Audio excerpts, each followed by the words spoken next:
Olá, meu nome é Luiz Ganiz, eu sou personal trainer, mãe personal trainer, e hoje eu tô aqui com Giva Santana, que não precisa de apresentações, mas caso você não conhece, dá um Google, vai ver a história desse cara, porque é fenomenal. Então, Giva, muito obrigada por estar aqui comigo. Prazer todo meu. Pode ser que eu vou dar umas embaralhadinhas, porque eu tô meio assim, né? Tipo, o Giva é meio que intimida, assim, na presença. Tava comentando com ele que no passado eu entrevistei o Rickson Gracie muito tempo atrás. E deu essa impressão, é a mesma coisa quando você olha pro Giva, essa... É uma, sei lá, uma muralha, uma pedra. É um mistério.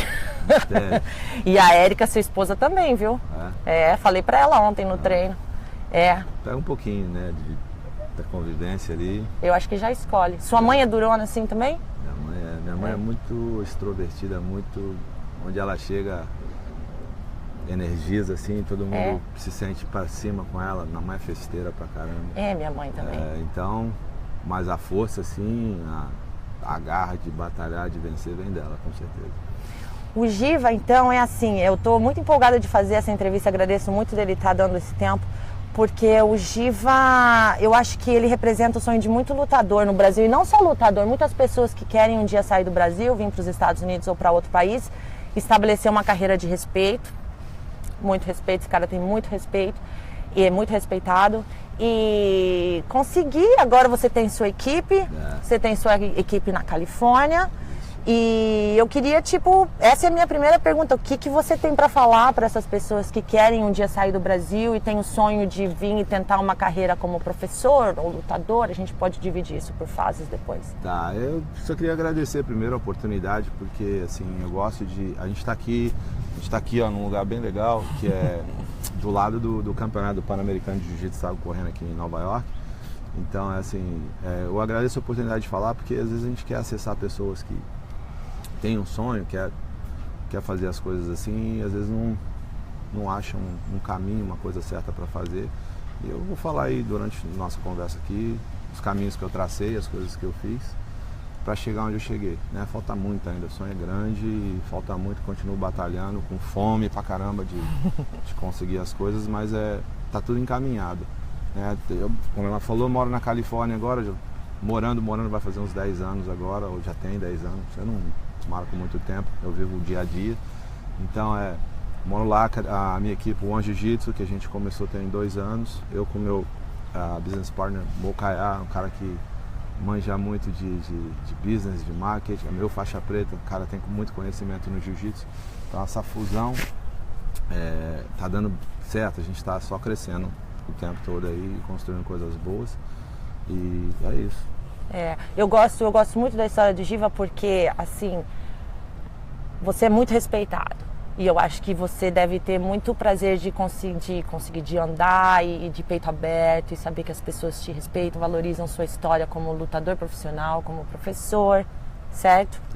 Isso vem de berço, né? Assim, fui de uma vida sofrida, de dificuldades lá do Brasil, São Paulo, Zona Sul, a favela. Mas uma coisa que minha mãe sempre incutiu na nossa cabeça, sempre falou pra gente fazer, assim, saiba entrar e saiba sair em tudo quanto é lugar, respeite as pessoas, né? Olhe as pessoas nos olhos, faça as coisas das quais você não se envergonhe no futuro. E é assim que eu tento viver, todo mundo que eu convivo, todos os amigos que eu faço, todas as pessoas, eu sou sincero, né? E sinceridade, para você ser sincero, não requer dinheiro, não requer status social, nem nada, né? Você trata as pessoas de bem como eu acredito que elas devem ser tratadas, e por isso que eu entro e saio em qualquer lugar, cabeça erguida, não tenho medo de ninguém, de olhar para ninguém, de conversar com ninguém, por causa, acho que, dessa criação que eu tive aí, da educação que minha mãe me deu, Dona Josefa. Dona Josefa? Dona Josefa. Eu acho que integridade é tudo, né? Acho que eu falo, eu tive uma situação uma vez interessante numa academia que eu trabalhava no Brasil, em questões trabalhistas, coisas. E o cara ficou meio assustado, porque eu já trabalhava lá há mais de 10 anos e não tinha as legalizações que tinha que ter. Aí eu bati no ombro dele e falei assim, esquenta não, que eu tô te dando a minha palavra, que eu não vou te processar, eu tô saindo, tô indo pra uma coisa melhor pra minha vida, eu não vou te processar, eu tô te dando a minha palavra, e é o que basta. E ele não acreditou muito, fez me assinar um monte de recibos lá, só pra ter cobrado. Eu falei, eu tô te dando a minha palavra, e quando eu dou a minha palavra, é a minha palavra. É isso. E eu acho que isso é a melhor recompensa num homem, ou numa mulher, num ser humano, de poder olhar para trás e saber que tem uma história de respeito. E principalmente para você, que nem o Giva é muito respeitado no Brasil, já ouvia falar do Giva no Brasil, e aqui nos Estados Unidos eu acho que você ainda é mais respeitado e valorizado. Muita gente me conhece, mas tudo foi conquistado, né? O respeito nunca impus nada, foi sempre, eu sempre batalhei pelas coisas que eu queria, busquei o meu espaço, busquei o meu lugar ali na comunidade que a gente vive no jiu-jitsu, eu sempre batalhei por isso, sempre tentei fazer as coisas da maneira correta, até demora um pouco mais quando você tenta fazer as coisas sempre da maneira correta, mas os resultados são sempre positivos, são melhores, né? É verdade.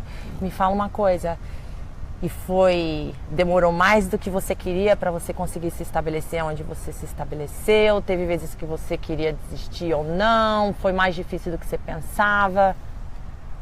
Desistir nunca pensei em desistir não, a gente olha para trás só para ter referência, né? Mas eu nunca pensei em desistir não, tô longe ainda do que eu quero, que eu visualizei para minha vida e para tudo, tô longe ainda. Mas pensar em desistir, nunca pensei em desistir, dificuldades tiveram muitas, mas eu acho que foi tudo parte do processo.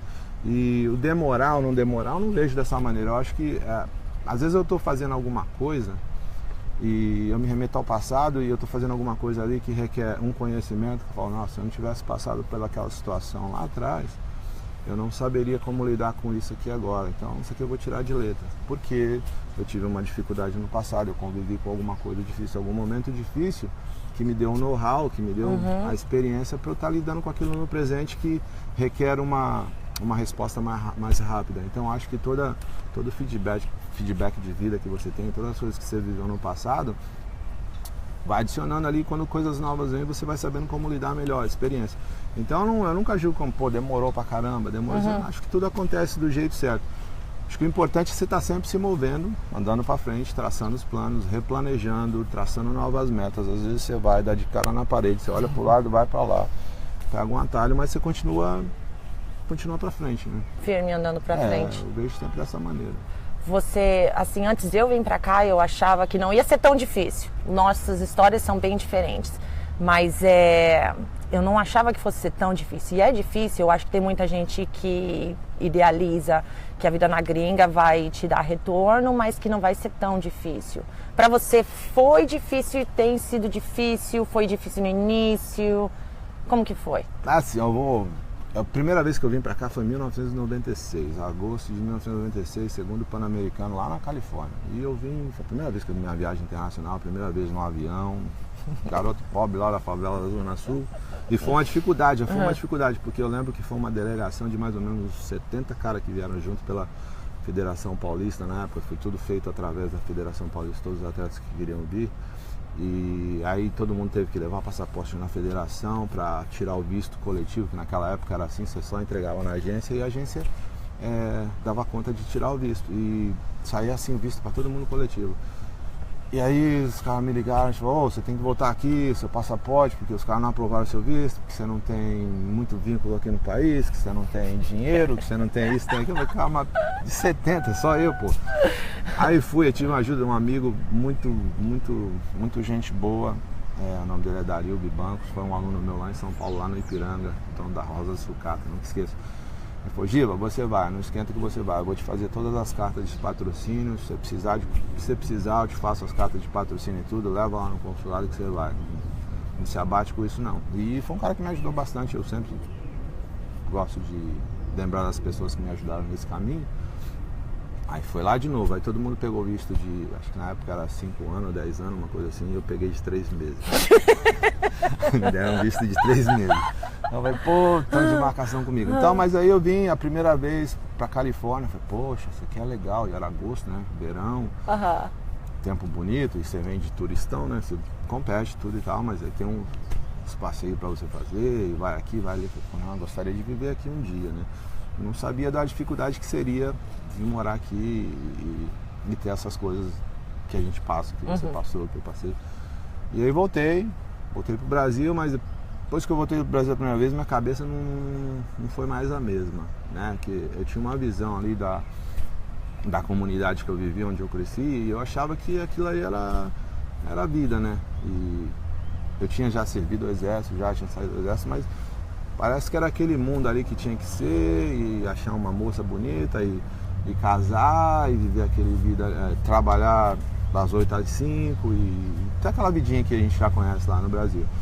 Mas quando eu vim pra cá foi um choque de cultural, de realidade. Quando eu voltei, eu falei, eu não preciso morar aqui, eu posso trabalhar, eu posso me dedicar, eu posso fazer coisas que podem me levar para outros lugares, que eu posso conhecer o mundo. Foi a primeira viagem. E aí eu vim de novo em 1999, foi o segundo Pan-Americano que eu lutei, em Miami. Eu ganhei a categoria. Foi um Pan-Americano histórico que, por alguma questão lá, começou no sábado de manhã, às 9 da manhã, e foi até o domingo, 6 horas da manhã, que eles tinham que entregar o prédio no outro dia. Tinha que entregar o ginásio no outro dia. Foi uma confusão lá do aluguel do ginásio, uma coisa assim. Faz sentido. E era para ter o campeonato no sábado e no domingo, aí eles começaram a falar no microfone, nenhum atleta pode sair, se vocês conhecem algum atleta que está aqui, o campeonato vai rolar direto no meio da madrugada. Então foi, tá legal, a minha categoria que era para ser no domingo, eu fui lá só para checar peso, acabou sendo no sábado 9 horas da noite, ou 10 horas da noite, um negócio assim, e eu ganhei a categoria e fui fazer a final do absoluto 5 horas da manhã, mais ou menos, eu com o Rodrigo Minotauro, eu e o Minotauro fazendo a final. Ele ganhou, Minotauro, grande amigo, gente boa pra caramba. Daí a divisão peso aberto, né? Era absoluto. Era absoluto. Ganhei a categoria e perdi o absoluto. Uau. E foi a segunda vez, aí fui lá pra... Aí falei, pô, acho que eu vou ficar dessa vez. Falei com a minha mãe, família, eu vou passar um tempinho lá. E a ideia era só trabalhar, lavar prato, fazer o que tivesse que fazer pra sobreviver aqui. Aí eu cheguei, ganhei o campeonato, cheguei com status campeão pan-americano, né? Fui promovido a faixa preta logo após o campeonato, pelo professor Moisés, e já cheguei com status, fui lá pra Seattle, né? Então, primeira vez que eu vi neve também, frio danado, era fevereiro, no final de janeiro o campeonato, eu cheguei em Seattle em fevereiro, frio, neve, nunca tinha visto aquilo na minha vida, já foi o primeiro... E dói, né? Já foi o primeiro susto ali, o que é isso? Que frio que é esse? A gente nunca sente isso lá no Brasil. E aí comecei a tentar e vi quais eram as dificuldades. Comecei trabalhando numa marcenaria durante um tempo, trabalhava das 7 da manhã. Juliano Prado que me deu ajuda lá, me deu guarita lá nessa época. Começava às 7 da manhã, saía às 5 da tarde da marcenaria, direto para academia, treinar, dar aula, fazer essas coisas e aí fui indo. Mas aí você vai entendendo da realidade, né? Porque quando você vem assim uma primeira vez, só passeio, festa, só o lado bom das coisas. Aí você vai entendendo de legalidade, de visto, o que você pode, o que você não pode fazer aqui. Aí eu passei 5 meses ali, fui embora em maio, mas já com a cabeça de que não queria morar mais no Brasil, mas eu falei, mas eu tenho que fazer as coisas certas para vir morar aqui. Aí pesquisei o que você precisa fazer. E pra mim era sempre uma novela, porque meu visto nunca saía de turismo de 5 anos, era sempre 3 meses. Então toda vez que eu vinha aqui competir, voltava pro Brasil, juntar documento de novo, juntar reportagem, título, isso, aquilo, e voltar, os amigos dando carta de patrocínio e tal, pra voltar lá no consulado, tirar outro visto de 3 meses, vim e fiquei nessa batida. Aí comecei a vir competir mais, e aí fui competindo, fui aparecendo mais no cenário nacional, ganhei o Pan-Americano, já tinha ganho o Pan-Americano, fiz final de brasileiro lá no ano seguinte também. E nessa ida aí eu fui acertando o caminho que eu queria traçar ali. E assim foi no começo. Então a primeira vez que você veio foi em 1996, isso. Aí depois em 99 você voltou. Voltei, queria ficar, aí queria lavar prato, queria fazer o que fosse, mas aí quando eu queria lavar prato, não, você não pode lavar prato, você, faixa preta, campeão pan-americano. E acho que só tinham 2 ou 3, não, tinha o Rodrigo, da Carson Gracie, o Rodrigo e o Juliano, acho que era isso de faixa preta. Caraca! Tinha um americano, o professor do Demetrius Johnson, como é o nome dele? A gente pode procurar depois e postar. 3 faixas pretas no estado de Washington naquela época. Caraca. Então quando eu cheguei lá, a academia explodiu, né? Porque assim, burburinho, tem um faixa preta novo aí na cidade. E a academia foi interessante, a academia foi de 45 alunos a 99 em 3 meses. Sério? Todo dia chegava gente, e que era interessante naquela, que foi bom pro meu crescimento também, tanto no jiu-jitsu como futuramente, mais pra frente a gente fala do MMA, que os caras vinham na época pra te desafiar, né? Não é pra vir fazer deixa eu ver se eu gosto de jiu-jitsu, era, olha esse cara é bom mesmo, e vinha os caras gigantes, não tinha tamanho, sem kimono a maioria dos treinos, né? E os caras falavam assim, aí o Juliano falava assim, o cara aí veio pra te testar, aí você tinha que amassar os caras ali pra ganhar o respeito. Quando você amassava os caras, pô, legal, gostei daqui, vou matricular. Os caras iam matricular. Uma cultura diferente no começo e foi mais ou menos isso. Mas foi o começo. Aí a gente volta naquela história e fala, pô, isso aí me ajudou pra caramba depois do MMA, que eu já não tinha mais aquela intimidação de tamanho, de pô, o cara é do wrestling, o cara é desse, é daquilo. Aí fui crescendo assim. Porque na época jiu-jitsu não era muito conhecido. Não. Já tinha aquela... A galera conhecendo ali o UFC, que era o UFC das antigas lá, que conhecia um pouco do MMA, já tava rolando MMA e tudo, mas o jiu-jitsu da forma que a gente vê hoje esportivo aí, não era tão difundido assim, não. É, porque agora tem bastante academia, né? Tem bastante equipe lá na Califórnia, Nova York. Acho que Nova York e Califórnia são as duas maiores potências de jiu-jitsu aí, hoje em dia, né?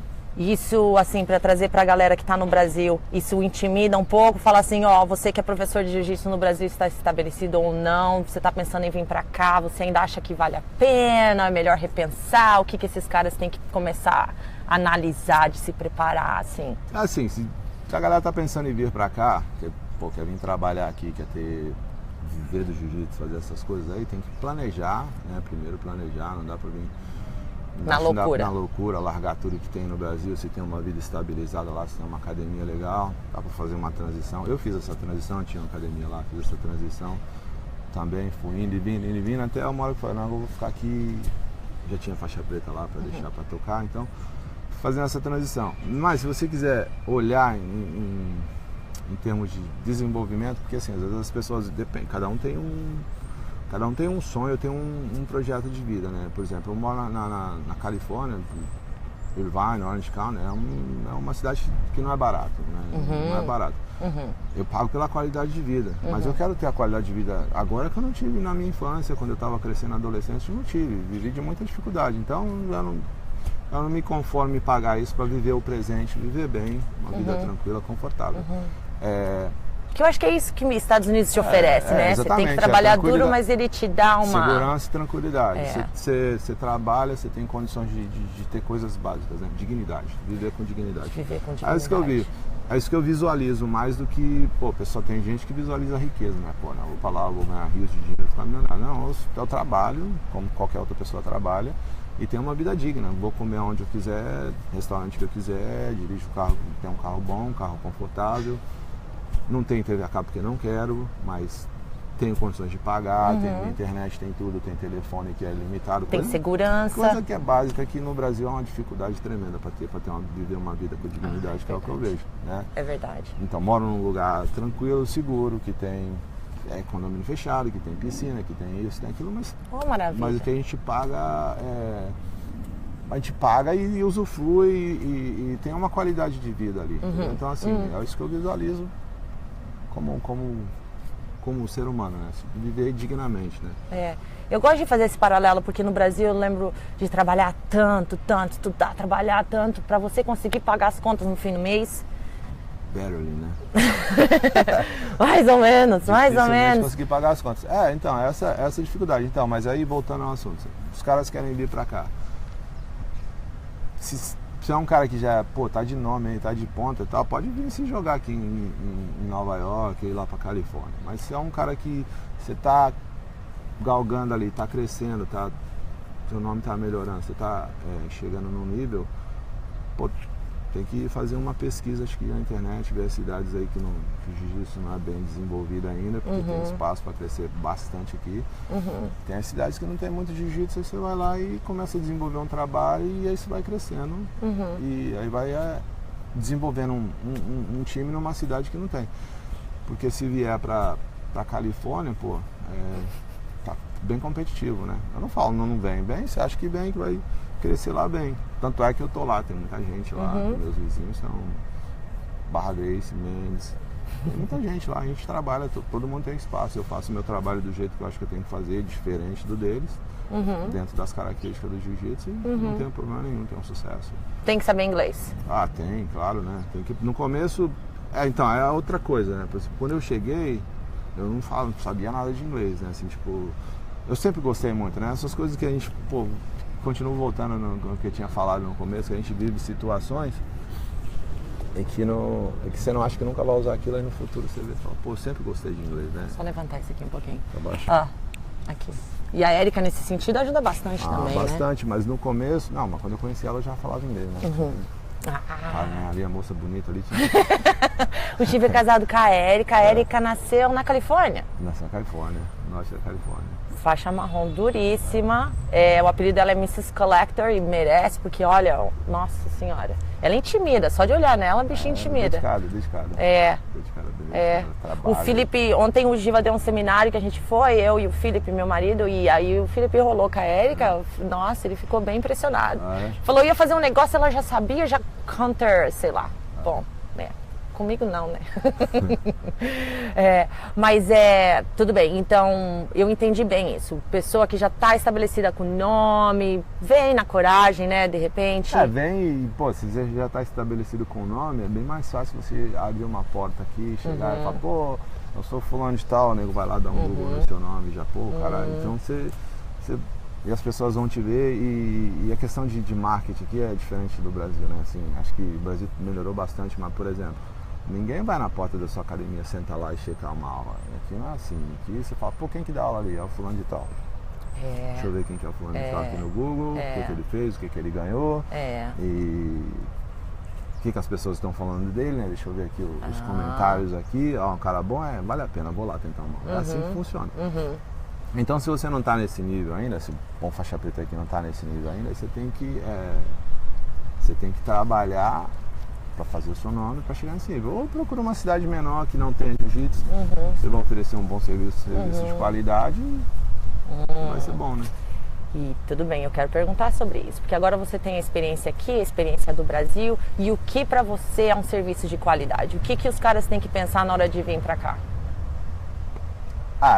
Primeiro, culturalmente é diferente, né? Assim, eu vou te dizer uma situação que eu até, meio que aulinha de marketing, né? Assim, por favor. Que será? Por exemplo, teve uma situação que eu vi uma academia lá no Brasil e o cara tava trocando a lona que reveste o tatame, eu falei assim, põe uma lona clara, E aí eu ia lá dar um seminário um tempo depois, eu falei, põe uma lona clara, cara. Não falei o porquê, né? Não dei maior detalhe, porque ele tinha a opção, uma lona num lado escuro e um lado claro. Eu falei, põe um lado claro. Aí ele olhou para mim e falou assim, tá bom. Aí a contragosto botou o lado claro, mas aí depois teve que fazer uma mudança na academia de novo, ele botou o lado escuro para cima.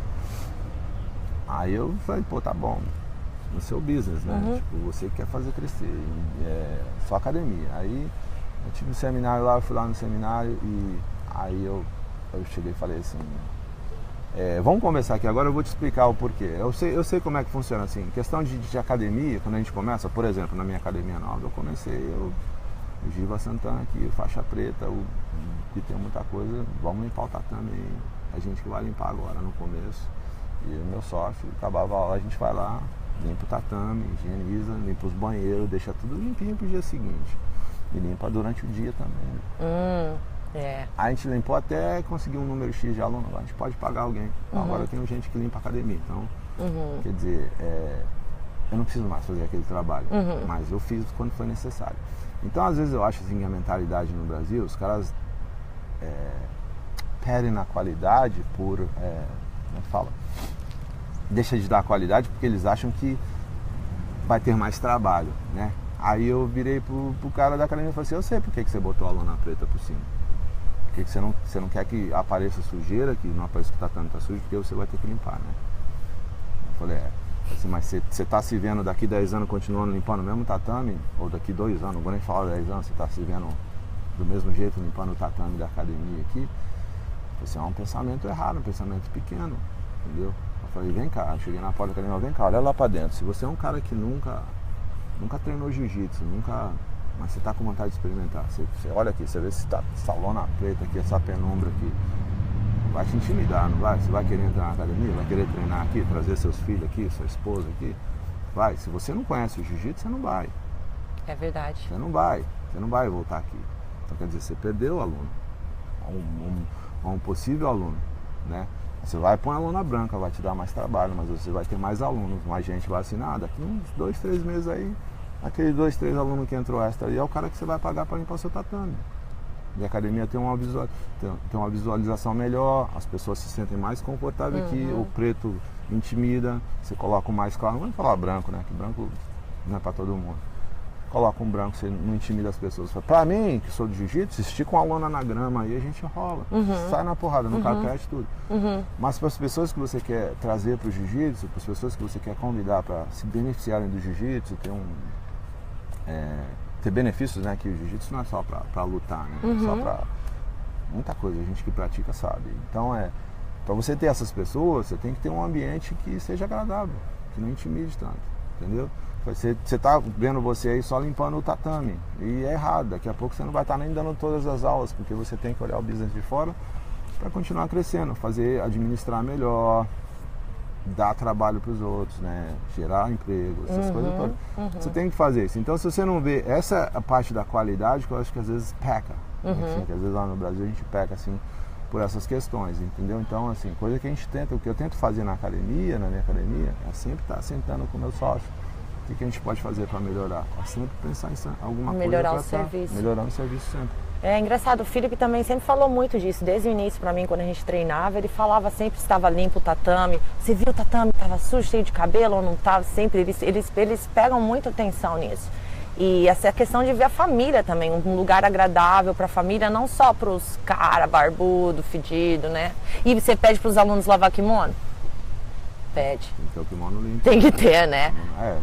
Eu estava tendo essa conversa antes com alguém, falei, culturalmente, né, no Brasil a gente treina uma vez, até porque, não vou dizer que é, culturalmente até porque não tem a facilidade que a gente tem aqui no termo de, vou lavar meu kimono, tiro da lavadora, põe na secadora, daqui 2 horas eu vou usar o mesmo kimono no fim do dia, né? No Brasil a gente, não é todo mundo que tem essa facilidade, então você tem que lavar o kimono, pendurar no varal, esperar secar, e às vezes as pessoas não tem só um kimono, né? Então assim, treina uma vez, vai lá no sol e pendura e de tarde treina com aquele kimono de novo. Aqui não tem lugar para isso, né? Não é isso. Aqui, facilidade que tem aí das laundries, lavadora em casa, secadora, você lava o kimono, seca, tá bom para usar de novo. Aí as pessoas falam, mas isso é muita frescura. Eu falo, não, pega uma bactéria aí e precisa ir pro médico, gastar todo o dinheiro em remédio, em coisas que você vai ver que vai sair muito mais caro do que ter uma precaução ali, É verdade. De que lavar o kimono todo dia, usar um kimono sempre limpo, economizar de remédio que você usaria para curar as bactérias, comprar um segundo kimono, se você tem a opção de pensar variar. mais para frente, né? Ele tem que sempre pensar em como é que fala? Otimizar, né? Otimizar E a postura eu gostei dessa parte do ambiente, da limpeza do ambiente, dos kimonos. E assim, você acha que tem muita diferença da postura? Vamos fazer um paralelo talvez com você ou com o que você vê hoje em dia do professor no Brasil e como ele lida com os alunos no Brasil e aqui, como professor. O que você aprendeu nesses anos todos, assim, a postura do professor dentro da sala de aula? Telefone na mão ou não?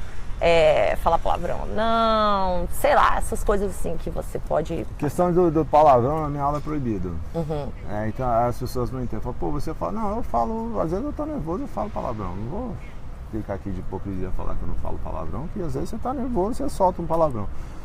Mas o palavrão, pra mim, do jeito que eu vejo o palavrão, quando que você fala um palavrão? Um momento de frustração, não é? Você tá frustrado, você pede, como a pessoa fala aqui, você tá nervosa, e solta um palavrão, não é isso? Então você não tá nem acessando a situação, você não tá tentando entender a situação. Você cegou ali e solta o palavrão que você tem que soltar lá e xinga e tudo mais. Então o que eu falo na aula é a mesma coisa, tipo, o cara tá te raspando, né? Vou dar um exemplo do cara. O cara tá te raspando, aí você... Aqui, né, eu falo muito isso, né? Já solto a F-bomba. Né? Aí eu falo, mas você tá perdendo um momento crucial de avaliar por que você está sendo raspado. Então, assim, naquele momento que a pessoa está me raspando, eu estou frustrado, né? Mas eu estou frustrado, mas eu posso escolher. Eu posso escolher entre xingar, né? Ficar frustrado, xingar e não entender a situação, ou parar e pensar, puta, tô sendo raspado. Tô sendo raspado. Por que eu tô sendo raspado? Olha, ele dominou minha calça ali, dominou minha manga ali, pum, fui raspado. Ah, beleza, a próxima vez isso não vai acontecer mais. Então, esse momento de frustração que o nego já só fica bravo porque foi raspado e não entende porque foi raspado, é uma das partes que eu falo pra galera. Pô, não solta um palavrão, não vai xingar e perde a oportunidade de aprender, de melhorar, de evoluir. Né? Isso é um lado. E outro, pô, tem criança no tatame, é um ambiente familiar, minha academia é um ambiente familiar. Entendeu? E mesmo os casca grossa, mesmo os caras que vão lá já entenderam isso. Não, aqui a gente vem aqui para desenvolver, para ser melhor, para ficar bom de jiu-jitsu. Isso é jiu-jitsu, né? Não é ficar bom em xingar os outros, não é perder o controle da situação. Jiu-jitsu é controle, você tem que aprender a controlar o seu temperamento e tudo. E faz parte, você não pode estar aí xingando, entendeu? Não deixa tocar música que tenha palavrão, as músicas são todas editadas. Eu gosto de todas as músicas dos rappers, eu gosto, pega lá a versão editada, sem palavrão. Não precisa disso, a gente não precisa criar um ambiente mais violento, um ambiente mais que não vai agregar muito. Essa é uma parte do palavrão. Telefone, eu abrindo minha cabeça mais, porque pô, eu vejo aí que tem muita gente que faz o social media ali, tá tentando agregar aluno, quer mostrar o que a academia dele é e como é que rola. Eu não faço live, dos meus treinos, acho que não tem essa necessidade, entendeu? Assim, a gente dá muito, na One Jiu-Jitsu a gente dá muito vídeo de graça. Se você acessar lá o Instagram ou o Facebook, eu sempre posto uma sequenciazinha, uns drills que eu gosto de fazer, tem de graça, só seguir a gente lá que você vai ver. E você tá no Instagram como Giva Santana? Não, eu sou o Givoso e tem a One Jiu-Jitsu, mas vai na página da One Jiu-Jitsu que vai ter os videozinhos que a gente coloca lá. Tem bastante visualização. Então você tá com o site da escola, tudo. Tem tudo certinho, como tem que ser. E então, assim, tem gente que faz muito live. Então tá com o telefone ali, eu uso meu telefone é o que eu marco o tempo e tudo e tal.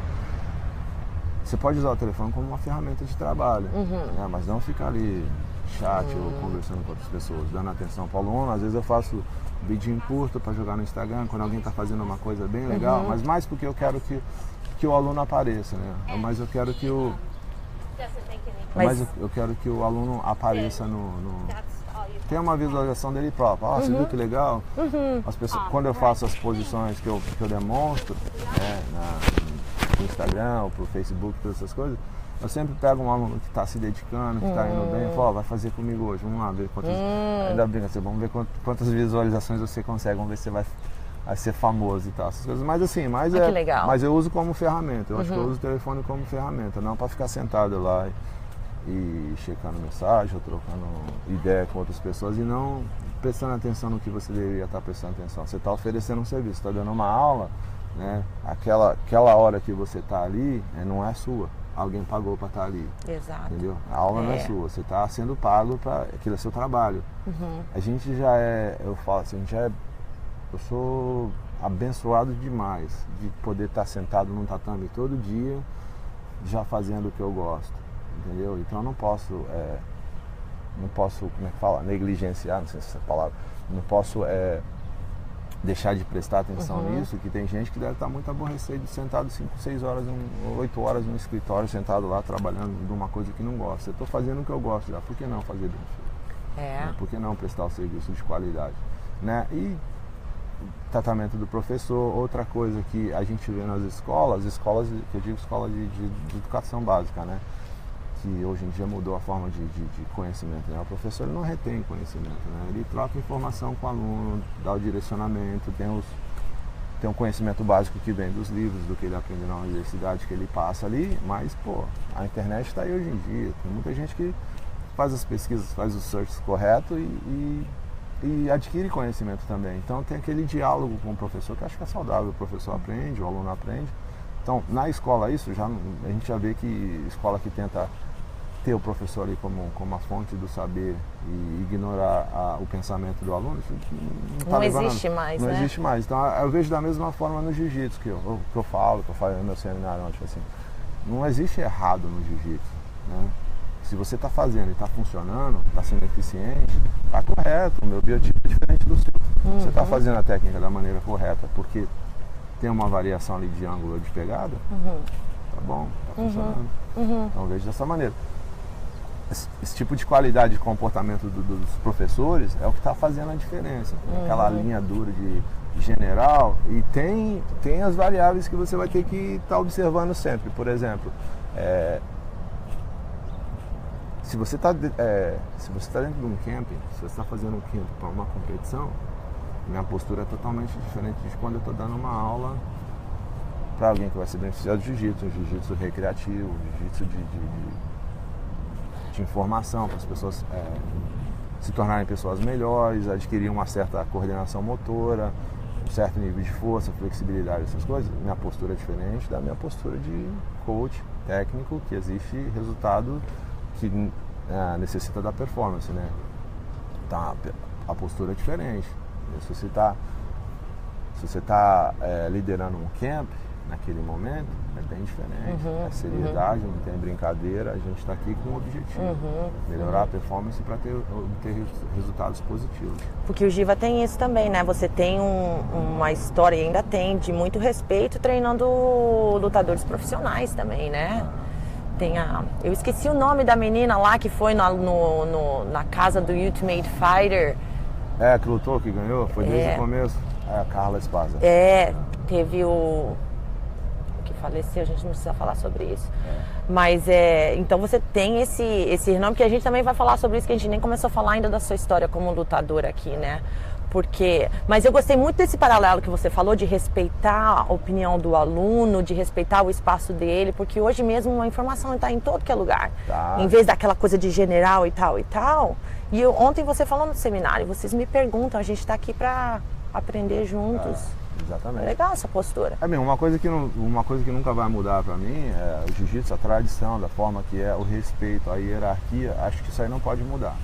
Porque senão, se a gente deixar isso aí virar bagunça, vai chegar uma hora que eu não vejo um futuro bom para o jiu-jitsu se, agora a gente faz o que quer aqui. Eu não vejo dessa maneira. Eu vejo que toda aula tem que ter um começo, meio e fim, tem que ser organizada, a aula tem que ser organizada da maneira que é.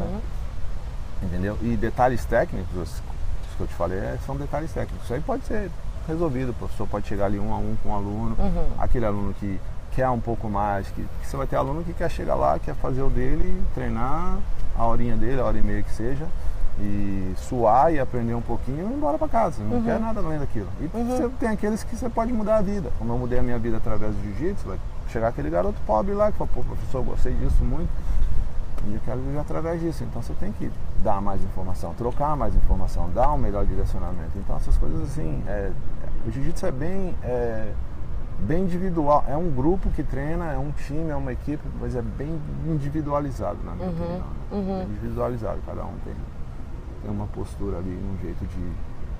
Você falou bem legal isso também, que o Felipe, ele encontrou jiu-jitsu depois que ele passou pelo tratamento de câncer, ele ficou 1 ano em tratamento, e aí ele conta que enquanto ele estava lutando contra a doença, né, só tentando sobreviver, aí depois que ele conseguiu passar pelo 1 ano de tratamento, de repente ele ficou depressivo, de tipo, nossa, e agora? O que eu vou fazer com a minha vida? Por que isso aconteceu? E foi aí que ele encontrou o jiu-jitsu. E ele fala pra todo mundo, foi o que salvou a vida dele, assim, mentalmente, fisicamente, ele se encontrou. Conheceu, né? Deixa ele falar isso, coitado.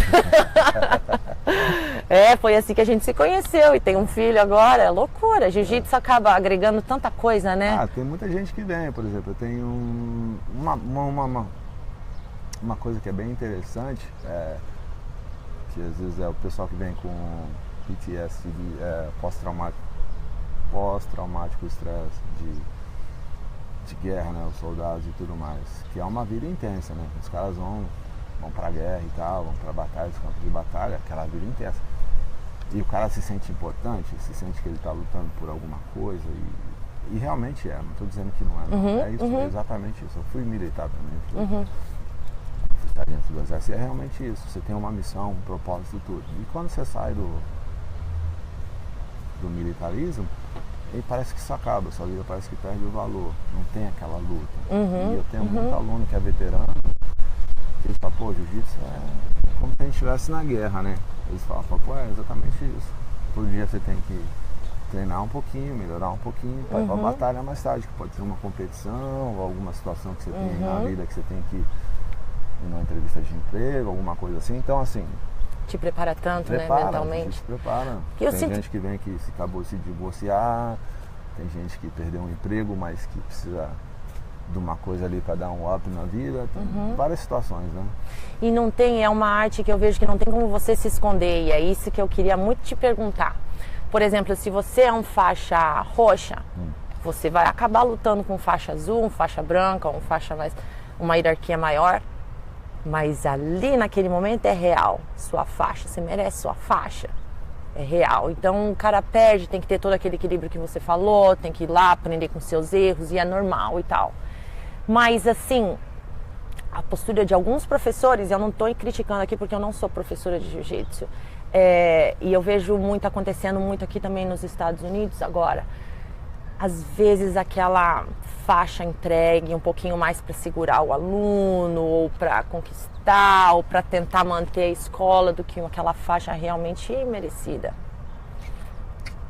Você acha que está tendo uma... Isso aí sempre teve, sempre vai ter em qualquer escola, em qualquer... E é difícil julgar. Cada um faz o que acha que tem que fazer. Eu, jiu-jitsu, eu levo o jiu-jitsu com a seriedade que merece. Eu acho que o jiu-jitsu mudou minha vida. Quem treina comigo já sabe que não tem moleza, não tem faixa ali. Não vai, se não merecer, não vai ser graduado, mas eu não posso estar julgando os outros e falando, pô, você deu a faixa muito cedo pro cara. Você visualiza do jeito que você está visualizando. De repente o jiu-jitsu veio para você de forma fácil e você está passando de forma fácil. Para mim não veio de forma fácil, entendeu? Não veio. Você fala umas coisas muito profundas. Você vai, tá certo, não tá certo. Se você ganhou a faixa de presente, você vai dar uma faixa de presente. Tá Se você certo. suou pela sua faixa, você vai fazer outra pessoa suar para receber uma faixa. E tem diferença, mesmo dentro da graduação tem diferença. Eu não vou julgar um garoto de 20 anos da mesma forma que eu vou julgar um senhor de 50 anos que tem filho, que tem mulher para treinar. Ele está treinando, ele adquiriu um certo nível, um certo conhecimento, ele evoluiu na vida, ele melhorou a alimentação, ele melhorou o jeito que ele convive com as pessoas. Eu só vejo coisa positiva, por que eu não vou graduar um cara desse que não vai ser profissional no jiu-jitsu? Vai tendo ali as fases que ele vai passar, e mesmo assim não é fácil, no meu modo de ver. Eu acho que tem muito mais valor quando você conquista alguma coisa de quando te entregam na mão assim, de mão beijada, não é verdade? Quando você, você trabalha duro, treina duro por uma coisa, né, diferente de quando as pessoas te dão. Então eu vejo muito isso, eu olho sempre a história de quem... Isso aí tem, tudo quanto é lugar, e não só no jiu-jitsu, todas as outras artes marciais tem, o pessoal presenteia com faixa. Aí eu olho sempre quem deu a faixa, eu olho sempre para quem deu a faixa. Sua vida foi fácil no jiu-jitsu, você está dando com essa facilidade, então assim, quem ganhou a faixa fácil vai dar a faixa fácil. Quem sabe o valor que tem uma faixa, vai colocar o valor naquela faixa hora de graduar um aluno. Eu só vejo dessa maneira, assim. Muito bacana isso. Do jeito que eu vejo. Não vou condenar. Falo, pô, fulano tá dando. Problema seu. Você que vai ter que arcar com isso no futuro. A faixa preta de quem? Ou a faixa marrom de quem? Ou a faixa azul de quem? Da escola ali. Então, assim, não é uma coisa que me afeta. Eu não me incomodo com isso, entendeu? Só é chato que às vezes você tá na academia, os alunos vêm treinar e vem aluno que vem com uma faixa já mais um pouco avançada e chega lá e não, como é que fala? Não consegue desempenhar. Não representa a faixa que está usando e aí fica meio, como é que fala? Deprimido. Fala, pô, mas eu sou essa faixa. Eu acho que eu não tenho autoridade para tirar essa faixa não. Continua treinando aí, catch up, né?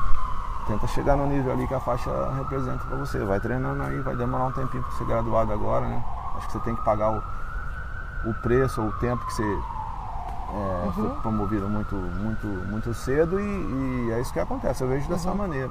Que eu vejo. Eu não me incomodo muito com o seu vizinho da faixa muito rápida. O problema é seu, você faz o que você quiser. Eu faço o meu trabalho aqui independente do seu. Gostei muito dessa colocação. Eu quero fazer outra pergunta dura. Pode fazer. E essa coisa de creonte? Assim, Um aluno que tá, Creonte num jeito popular, porque aqui minha mentalidade mudou bastante em relação a isso, mas assim, um aluno que está em determinada equipe, e aí ele resolve mudar de equipe. Aqui eu acho que a galera vê isso como um fato normal. Você não está numa equipe, você não está satisfeita nessa equipe, você muda de equipe. Eu acho, não sei. Você tem muito mais conhecimento do que eu para falar. Eu acho que essa questão de Creonte é bem relativo, vamos se dizer assim, entendeu? Eu acho que eu não tive nenhum Creonte, não. Creonte, não. Acho que pessoas que saíram deveriam ter saído, e graças a Deus saíram. Eu rio porque você é tão sincero, você fala as coisas que é tipo um tapa na cara, mas é verdade. Não, Creonte, eu vou te dizer o que eu imagino como Creonte. Pode Creonte falar. por exemplo, você vem treinar comigo. Eu te dou todas as condições que você precisa para treinar. Não estou te falando que eu te dou facilidade, te deixo treinar de graça, não. Nada disso. Porque isso aí também tem, né? O cara vem ali, pede um arrego e tal, tá passando por dificuldade, mas você vê que o cara tem um potencial e tal. Não estou falando nesse sentido, não. Estou te falando no sentido de técnico. Eu te dou todas as qualidades que você precisa para você desenvolver os seus jiu-jitsu, se tornar uma pessoa melhor. Você está ganhando o campeonato, você está evoluindo, você está ganhando, tudo está ficando bom. Você não está perdendo, você está ganhando, você está evoluindo. E de repente você só vira as costas e anda. Esquece tudo que foi feito por você. E você está num estágio aqui e você vai embora. Isso aí pode ser considerado um Creonte, digamos assim. Pô, o cara virou as costas, tá lá em cima e virou as costas andando. Você pode ver dessa maneira. Agora, eu vejo muito pelo outro lado também. Eu sempre me coloco no sapato dos outros, né? Digamos assim. Eu sempre me coloco no do outro lado. Você está numa academia que seu plano é crescer, ser campeão mundial, mas que o seu professor fica lá no celular, que o seu professor não te dá atenção, que o seu professor não se preocupa em continuar evoluindo, aprender as novas tendências, as novas técnicas, as novas variações do jiu-jitsu. Se o seu professor não está se dedicando da mesma forma que você está e você acha que ali você não tem uma forma de crescimento, a procurar o que é melhor para você. Tá Eu certo. vejo dessa maneira, para procurar o que é melhor para você. Entendeu? Tem muita gente que. Vamos voltar na faixa de novo. Muita gente que diz que, pô, fulano Creonte, isso, aquilo, né? Que a gente vê bastante no Brasil. Creonte, saiu daqui. Aí eu já olho o cara, né? Falo, pô, por que o cara te creontou? Vamos ver se ele tinha razão ou não pra te creontar. Primeira análise que eu faço, né? É muito fácil, pô, o cara é Creonte. O cara é Creonte mesmo. E mesmo dentro da equipe, uns caras que, pô, ficam cegos às vezes, pô, o cara é Creonte. Realmente. Aí todo mundo começa a chamar o cara de Creonte. Mas ninguém analisa a situação do cara. Eu falo isso, eu escrevi um artigozinho uma vez, falei, pô, nada contra se você tem uma academia, que você tem um jiu-jitsu recreativo e um jiu-jitsu de formação. Qual é o jiu-jitsu de formação? Você pega uma criança e você vai ajudar ele através da vida, se beneficiando do jiu-jitsu, como é que fala? Esquecendo português. Tipo, melhorando a vida dele, tipo, os struggles ali, ou as dificuldades, o jiu-jitsu ajuda bastante nisso, né? A gente sabe que o jiu-jitsu ajuda muito o cara a melhorar, superar dificuldades e tudo mais. Então, assim, às vezes na escola, no bullying, essas coisas, isso aí eu vejo como jiu-jitsu de formação, né? Ou recreativo, ou desestressante, nada contra. O cara vai lá, você faz atividades recreativas, faz um jiu-jitsu ali, lightzinho, o cara rola, descansa uma, fica ali, tá beleza. Isso é normal. Então, faz a propaganda da sua academia aqui, a jiu-jitsu recreativo.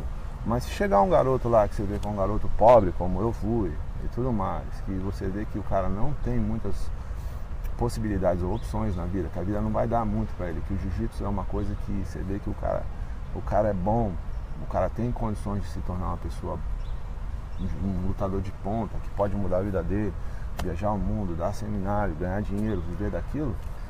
Eu acho que o professor tem por obrigação falar assim, filho, isso aqui não é o lugar para você. Ainda te recomendo, vai lá, ó. Vai naquela academia, vai naquela. Que lá você vai ser bom, você vai ficar bom. Tem um exemplo claro disso aí, um menino que tá aí, espontâneo aí, que foi recrutado pelos da nossa equipe, da minha equipe antiga da Lotus, do outro professor, o professor Rodrigo Sama. O nome dele é Jonathan Alves, faixa roxa, bom pra caramba. Eu falei, eu brigaria com os caras da nossa equipe se não deixasse o moleque ir pra onde ele tá hoje em dia. Por quê? É um moleque que veio de situação pobre também, foi recrutado lá pelos meninos lá da UJ, Rafael Gui, e o menino é bom, o menino é talento. E se ele tivesse na nossa equipe, ninguém ia poder fazer por ele o que os caras fazem. Então, assim, nesse caso, como é que você vai chamar alguém de Creonte? Né? O cara tá tentando fazer o que é melhor para a vida dele, entendeu? Então, assim, qualidade de novo. Você está prestando um serviço de qualidade, você está fornecendo as qualidades que são necessárias para formar um atleta, para formar um cidadão, ou para formar um adolescente. Você está dando todas as condições necessárias, você não tem que se preocupar com o Creonte. Você se preocupa com o Creonte quando você relaxa demais. Isso acontece bastante, né? Você vê que tem um cara que ele rala bastante, você vê que é um cara que é super dedicado até atingir um certo nível ali, que a academia tá legal, tá se pagando, ele tá fazendo dinheiro. Aí parece que quando ele chega naquele nível ali, tira o pé, relaxa, não fica olhando nas melhores que podem fazer, o que ele pode fazer para trazer mais aluno, para melhorar a academia. O cara se perde, né? Assim, não, tô bem. Mas esquece que aquela fase pode passar, então aí começa o problema todo. Aí eu começo a olhar e falo, pô, a academia já não é mais a mesma, já não estou tendo o mesmo treino, a qualidade que eu tinha aqui. Então aí olha no vizinho ali, a qualidade está melhor. Todo mundo tem o direito, né? Você tá, no final das contas você está pagando por um serviço, né? E essa mentalidade que entrou muito na minha cabeça aqui, como eles são mais racionais, na diferença cultural, eu acredito que os americanos aqui eles são mais racionais em lidar com isso e menos emocionais. Assim, eu ainda acho que no Brasil tem muita emoção, assim, lidando, Creonte, deixou a equipe. Aqui é mais, não, tô indo lá. E a competição é muito grande também, né? Profissionalismo. No Brasil ainda é muito aquela academia familiar e tal, assim. Não tô falando que é muito, mas tem muita gente já tem muito profissional no Brasil, muito cara bom, entendeu? E a questão da gratidão, eu acho que é dos dois lados também, a mesma coisa, né? Tipo assim, pô, tô carregando o piano sozinho aqui, você tá do lado ali, você não quer me ajudar a carregar o piano, né? A hora que eu botar o piano no chão e começar a tocar minha musiquinha aqui, não vem curtir a minha musiquinha não, me ajudou a carregar o piano. Entendeu? Então assim, tem muita gente que fala, pô, mas eu te treinei desde a faixa branca até a faixa preta. Eu paguei a academia todo mês, né? Ou eu retribuo de alguma forma, né? A gratidão acho que é dos dois lados. Eu vejo dessa maneira, né? Tem gente que não vê, eu acho que não, o meu jeito de pensar é isso. Eu estou muito feliz de estar fazendo esse bate-papo com você, porque é tão nítido assim, essa história de respeito que as pessoas têm por você aqui. Traduz exatamente nessa linha de pensamento que você está falando, da sua opinião sobre esses assuntos. Então é legal para as pessoas abrirem a cabeça. E eu tenho certeza que isso veio da criação, como você falou, da sua mãe e tal, passado difícil, todas as dificuldades. Mas é um eterno aprendizado, principalmente com as dificuldades, né? As coisas que você vai passou. Aprendendo, vai tendo feedback. Acontece situações na academia que você nunca lidou antes e aí, às vezes você, por sorte ou não, você toma a decisão correta. Às vezes você toma a decisão errada, mas aí você aprende com aquilo. Na próxima vez você já lida de forma melhor e também vai tendo as coisas que, por exemplo, tem gente que faz escolha, tem gente que, como eu te falei, você tem você tem a condição boa aqui, eu te falei no começo, a questão do Creonte. Eu tô te dando todas as condições para você treinar, para você se desenvolver e você tá no topo. Aí você decide sair, andar porque você foi aliciado ali por alguém e você decide ir para outra academia. Sua escolha. Sua escolha, toda escolha tem um preço. Você foi. Mas depois você fala, pô, não é bem o que eu quero não, você quer voltar. Aí já é outra história, né? Acho que no fim volta aqui em você, a reputação que você tem, né? A pessoa que você é. Porque todo momento a gente está escrevendo uma página desse livro. Exatamente, então. Se você decidiu sair, você saiu. Leva o que é bom e o que é ruim também. Você não vai levar só o que é bom, não. Vai levar o que é ruim também. Da maneira que eu vejo, né? A gente faz escolhas. Eu fiz muitas escolhas. De 2 anos pra cá, decidi montar a minha própria equipe, decidi sair. Fiz escolha. Dentro dessas escolhas, muitas coisas boas aconteceram. Muitas coisas boas. Mais coisas boas do que ruins. Mas coisas ruins também acontecem. E você tem que aprender a lidar e entender, ser maduro o suficiente para entender. Porque eu escolhi isso é bom. Mas acoplado a isso vem isso aqui. Eu tenho que saber lidar, eu tenho que aceitar e digerindo ali, me tornando uma pessoa melhor, seguindo o meu sonho, não perdendo o foco. Por que eu tomei essa decisão? Eu nunca posso esquecer. Você tomou essa decisão porque você queria fazer isso. Então, e assim vai indo. Que é legal que traduz um pouco, assim, como eu estava lendo a respeito de você, que você era da Lotus, né? Moisés Moradi era seu primeiro mestre, certo? E E tudo que eu li é com tanto respeito, assim, sabe? Você resolveu abrir sua equipe, é uma coisa assim, racional, sensata. Eu tenho certeza que não tem nenhum sangue ruim na história, assim, com as pessoas, porque você tem essa história com eles de respeito já. É o que eu sinto por fora de ler o que eu li e entender o que eu entendi. É questão de falar disso porque sempre gera opiniões. Você vai falar uma coisa, vai falar outra. Tudo que eu fiz na vida, tudo que eu faço na vida tem um propósito e você vai ter o melhor de mim, com certeza. Ou vou tentar dar o meu melhor. Como a gente falando aqui, conversando, eu tento expressar as minhas ideias da melhor forma possível para ajudar alguém. E eu vou começar assim pelas coisas que eu trabalhei numa empresa, foi meu primeiro emprego, eu fui office boy. Quantos anos você tinha? Eu comecei com 14 anos, nossa, 14 anos comecei a trabalhar.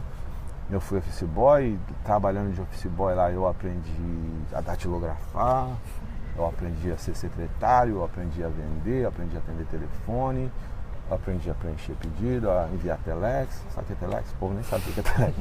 É do meu tempo, Aprendi um monte de coisa, aprendi a enviar fax era novidade naquela época, né?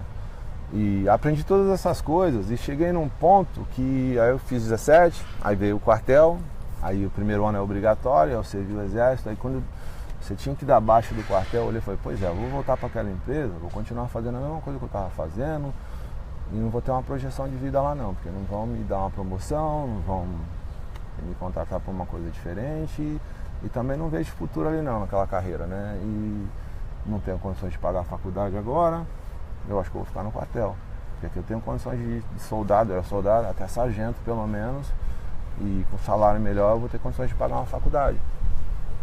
Então eu dei o meu melhor no meu primeiro emprego, aprendi tudo que eu podia, tratei as pessoas bem, quando eu saí de cabeça erguida, me falaram, a melhor escolha que você está fazendo, vai que você vai ter sucesso, e fiquei no exército. E cheguei no exército, naquela época que eu estava, tem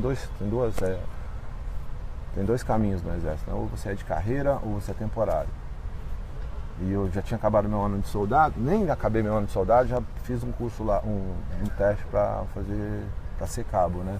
Aí passei, fui fazer o curso de cabo antes de terminar meu período básico de soldado ali, um ano e 2 meses. E quando eu acabei meu período básico, eu já era cabo, né? Antecipei as coisas, ralando, e falei, não, vai dar para fazer, eu vou fazer, eu fui lá e fiz. E eu falei, pô, o tempo para ficar temporário, na época, pela Constituição de sargento, era 9 anos. Eu falei, pô, legal, vou prestar o curso de sargento, me formo sargento, o salário é bom, dá para pagar a faculdade. Aí me formo, na época acho que eu queria me formar em fisioterapia, né? Assim, né? Me formo e aí vou ter uma profissão quando eu sair do exército. Só que aí, quando eu me formei sargento, a Constituição mudou e você poderia ficar só 4 anos e 8 meses no quartel como temporário. Eu já tinha 1 ano de soldado, 1 ano de cabo, só tinha mais 2 anos de sargento. Aí eu fiz as contas, pô, não vai dar para pagar a faculdade, 2 anos. Sacanagem. Eu falei, não vai dar, não vou conseguir pagar a faculdade. Eu falei, mas eu vou ficar aqui até quando eu puder. E aí conheci o jiu-jitsu, logo que eu me formei sargento, vieram os sargentos de carreira, dentro deles veio o sargento Arnold Maia Medeiros, meu primeiro professor de jiu-jitsu. Comecei a treinar no quartel, ele abriu uma academia lá do lado, e a gente começou a treinar, foi aí começou a minha história no jiu-jitsu, foi aí que começou a mudar a minha vida. Mas também no quartel, fiquei o máximo que eu pude, fiz todas as coisas que eu pude fazer. Eu não podia ficar no quartel, ser só um soldado e sair. Eu pude ser cabo, eu fui ser cabo, eu pude ser sargento, eu fui ser sargento. Eu fiz tudo que eu podia e saí quando não tinha mais o que fazer. Estagnou, agora eu saio. Aí saí, aí comecei no jiu-jitsu, comecei a treinava ali, mas não tinha muita visualização de jiu-jitsu, não era tão... Por exemplo, hoje em dia, um faixa branca começa no jiu-jitsu, ele vê tudo isso de campeão mundial. Fala, pô, cara, ser campeão mundial um dia. Quando eu comecei o jiu-jitsu, não tinha nem campeonato mundial. Não existia campeonato mundial. Então, assim, não tinha aquela referência. Tinha o Vale Tudo começando ali, mas era uma coisa meio obscura ainda, não era tão profissional, não era essa coisa de pra se ganhar milhões, não tinha isso. Então, assim, era mais um treino ali, mas aí fui treinando. Você foi pego. Você treinou jiu-jitsu a primeira vez e apaixonou já. Pô, já que foi interessante, porque a primeira vez que eu treinei jiu-jitsu, eu tinha me formado sargento e eu morava longe pra caramba. Então tinha dia que dava pra ir pra casa e tinha dia que não dava, porque tinha muita missão no dia seguinte muito cedo, né? Aí um dia eu tava lá sentado, aí vi um grupo saindo, pra ir no clube do lado do SESI, clube do SESI, lá em Osasco. Aí eu vi um grupo saindo e falei, onde é que vocês estão indo? Aí eu falei, pô, vamos lá no clube treinar jiu-jitsu. Jiu-jitsu? O que é isso? Jiu-jitsu. O que é jiu-jitsu? Aí os caras, carioca, porra, paulista, tu não sabe o que é jiu-jitsu, paulista? Eu, pô, não sei não. O que é jiu-jitsu? Arte marcial, pô, a melhor que tem. Falei, é verdade? Falei, falou assim, pega uma briga aqui, não tinha kimono, pega uma briga, agasalho do quartel, pega uma briga aí, vamos com a gente. Aí eu peguei e fui, eu lembro que a minha primeira, aquecimento e tal, tudo, eu lembro que a minha primeira experiência com jiu-jitsu foi abrir a guarda. Aí o cara vai te botar na guarda aqui, fechar a guarda e tu vai ter que sair daí. Mais ou menos assim, né? E era tudo militar, então tudo troglodita, né? Força pra caramba, não tinha. A maioria da galera era do quartel, tava começando a turma, então não tinha muito civil na época, só os militares, uma galera do quartel que eu gostava. Alguns já tinham alguma experiência, porque a maioria dos caras de São Paulo vinham do Rio, porque era próximo. Então os caras sabiam um pouquinho mais. Aí eu falei, pô, abrir a perna desse cara aqui vai ser fácil. Eu pô, tentei puxava aqui com a técnica que o professor tinha passado e tentei abrir a guarda aqui e não conseguia abrir a guarda. E já tava cansando e já perdendo fôlego. Aí eu falei, pô, mas eu treino todo dia no quartel, corro, jogo bola, como é que eu tô cansado com isso? Aí ele foi, não, mas se você fizer assim, eu falei, tem uma técnica. Aí quando eu comecei a usar a técnica, eu comecei a abrir a guarda com facilidade. Foi a primeira coisa que eu aprendi, abrir a guarda, sair de dentro de um cadeado. E aí eu falei, pô, dá pra aprender bastante coisa com isso. Aí fiz uma aula, outra aula. Aí tava treinando já acho que uns quase um ano ali treinando. Aí meu professor, que era sargento, se inscreveu no curso de paraquedismo, que era no Rio de Janeiro. Aí eu acho que eu já tava faixa azul, um ano e meio ali depois da faixa azul. Eu tive facilidade de mudar a faixa azul porque o professor virou muito meu amigo. Acho que eu virei o cara mais colado com ele ali no começo, o Arland, meu irmãozão, morava no Rio de Janeiro hoje em dia. Foi o primeiro professor do Rodolfo Vieira. Professor do Rodolfo Vieira. E a gente ficou colado, então a gente já estava na mesma companhia, dormia no mesmo alojamento e tal, então trocava muita ideia com ele. Pô, Givan, jiu-jitsu você faz assim, você faz assim. E quando não tinha aula de jiu-jitsu, no meio-dia que a gente tinha educação física, pô, vamos lá dentro do quartel tinha tatame. Vamos lá treinar. Então eu tinha tipo uma aula particular com ele quase todo dia.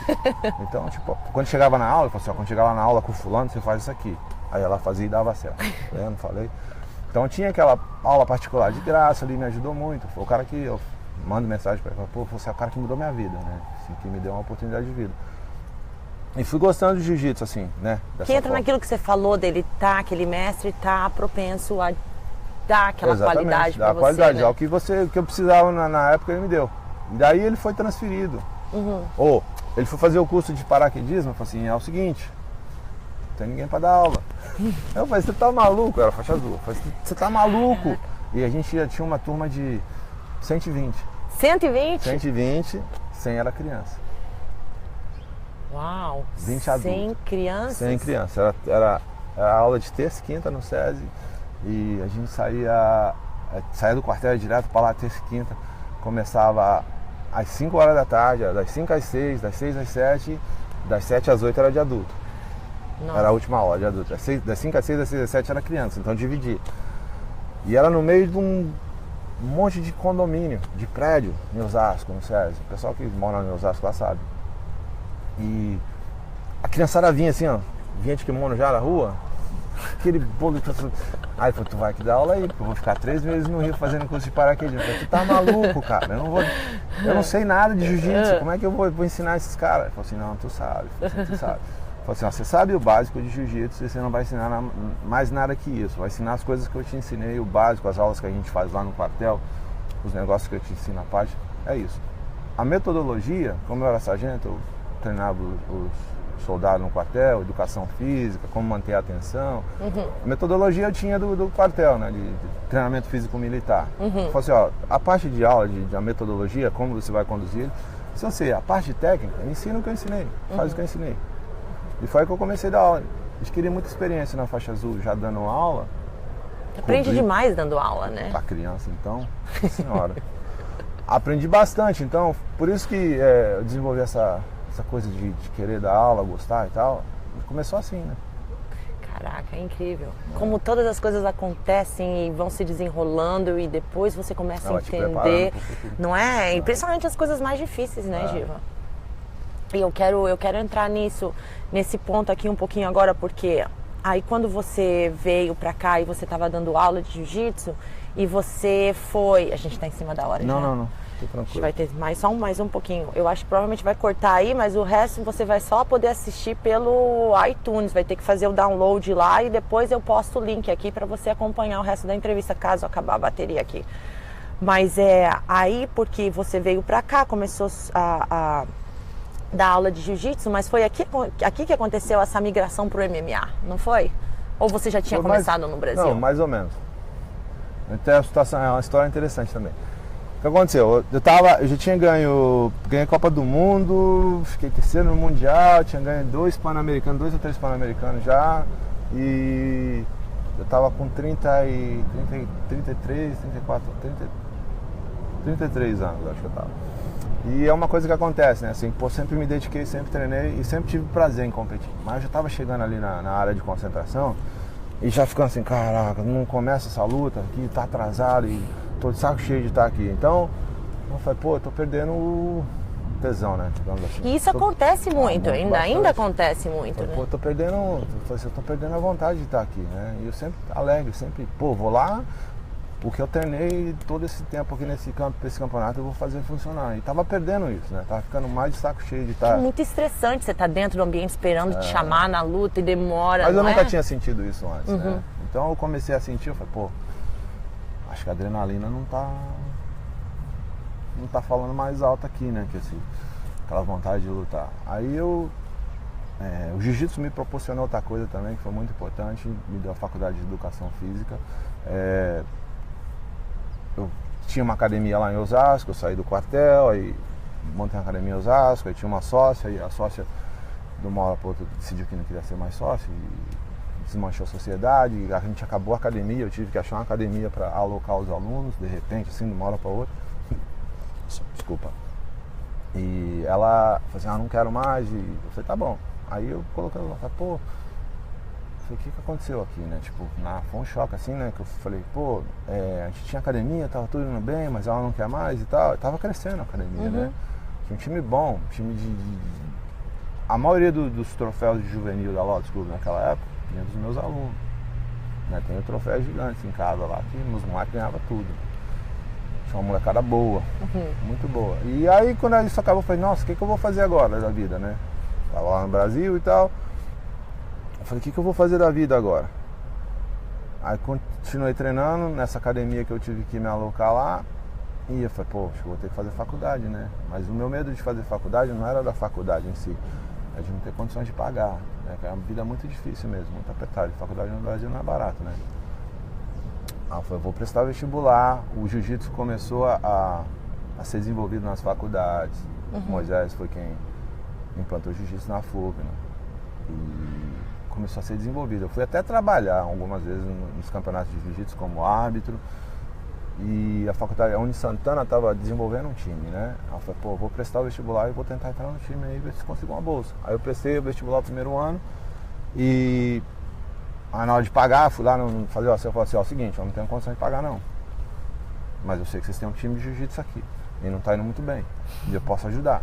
Posso dar aula aqui de sábado, ou posso fazer qualquer coisa aí e troco pela bolsa aí.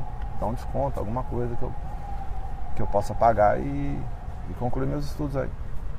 Não dá pra fazer isso, não podemos fazer, porque... Eu falei, tá bom, então eu vou embora porque eu não tenho como pagar. E fui embora mesmo. Aí no ano seguinte tava pegando muito, né, o campeonato universitário. E quem ganhava sempre era a Unip, né, do Barbosa. O Barbosa virou professor, o diretor da FUP e era o diretor técnico do time da Unip. Então, ó, começou a ganhar. Eles me ligaram em casa. A Uni Santana me ligou, pô, queria saber se vocês ainda está interessado em fazer faculdade aqui. Eu falei, pô, vamos dar bolsa? Aí eu tô. Não, volta e faz vestibular de novo. Se você passar no vestibular, vem aqui conversar com a gente. Aí eu prestei o vestibular, passei no vestibular e fui lá. Aí no primeiro ano acho que eles me deram 80% de bolsa. E a minha obrigação era competir pela universidade e dar aula de sábado. E aí com isso, meu professor também, o Raul, começou a treinar. E no ano seguinte a gente recrutou o Fábio Negão. Aí desenvolveu uma maior potência do time da Uni Santana de Jiu-Jitsu, a gente não perdia mais pra Unip.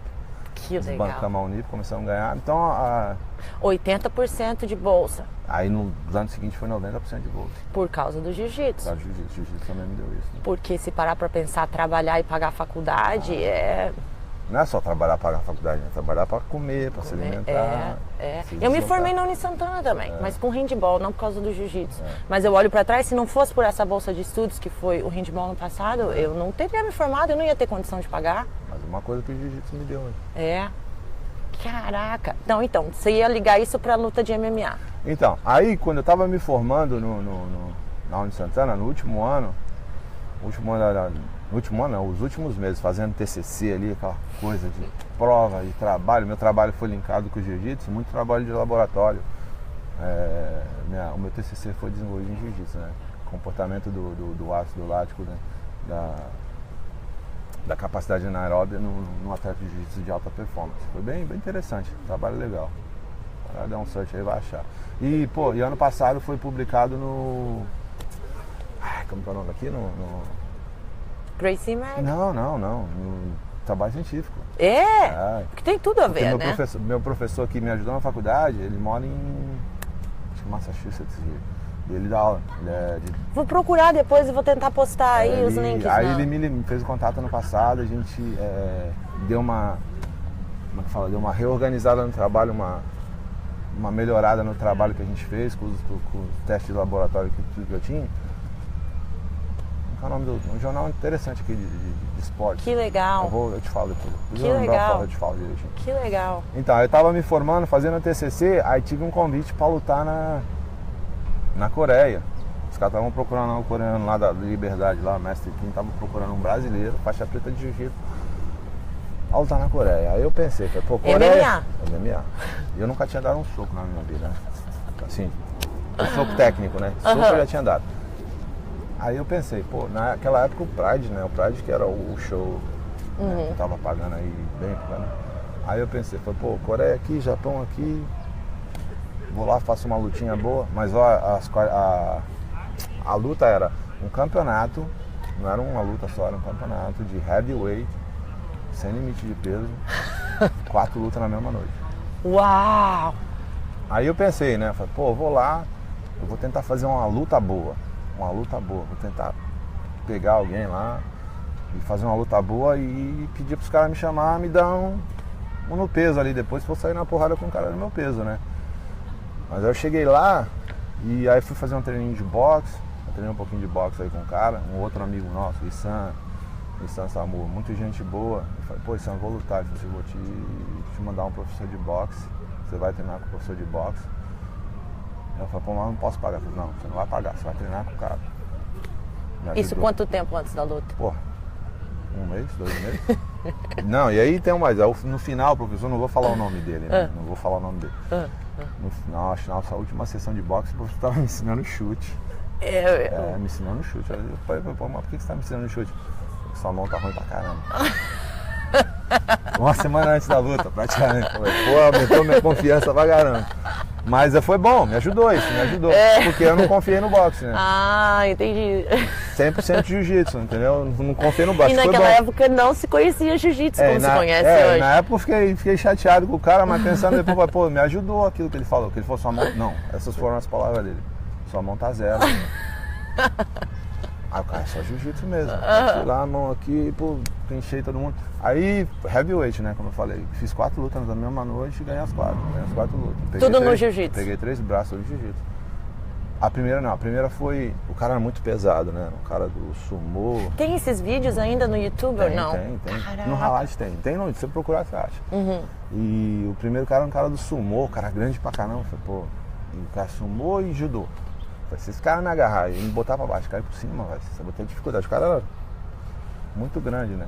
Que era o MMA como era naquele tempo, né? Que era muito legal. Fiquei no que eu aprendi no boxe lá, 1, 2.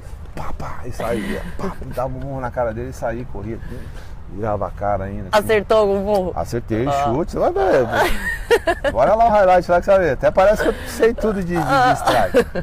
Porque o cara era lento. Aí eu ganhei na decisão. Aí as outras 3 lutas, que eram caras melhores, caras que eu vi os caras aquecendo, que a gente aquecia tudo junto. Nossa, O cara me dá um murro daquele ali, eu tô morto. Aí era tempo certinho de entrar, sair, clinchar e botar pra baixo. E os outros 3 eu peguei tudo no braço, tudo... Afinal, tomei um prejuízo, mas os outros 2 foi tudo em menos de 1 minuto. Caraca. Na final, tomei muito murro na cara até conseguir pegar o cara. Eu tava lendo do seu que, tipo, foi nos 2 primeiros anos, eu não sei, eu não lembro agora de cabeça, mas que você não perdeu. Eu não perdi em 3 anos sem perder. 3 anos sem perder. Nas 10 primeiras lutas, 11 lutas. Não perdi em 11 lutas. E financeiramente naquele tempo os caras estavam pagando bem? Não.